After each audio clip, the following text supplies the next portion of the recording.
papaalam muna ako Anay, pwede ba ako sumama sa gala namin magtutropa? Ayan, gala na naman! Hindi pwede!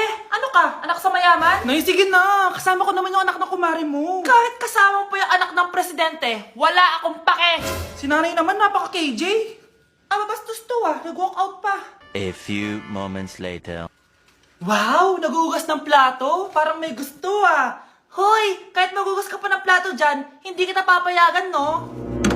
Aba, parang walang naririnig to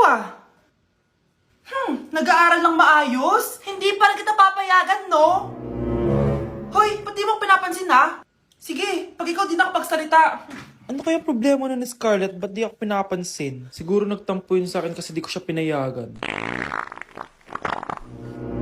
Anak, please pansinin mo na ako.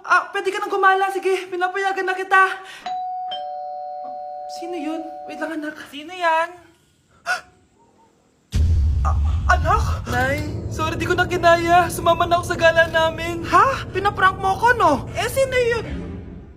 Anong pinagsasabi mo, Nay? Buong araw akong wala dito. Nandito ka lang kanina, anak Nay, galing nga ako sa gala namin. Teka lang, anak. Anak? Yes, Nay? Alam mo, itulog mo yan, Nay. O, di ba, anak? May takot ka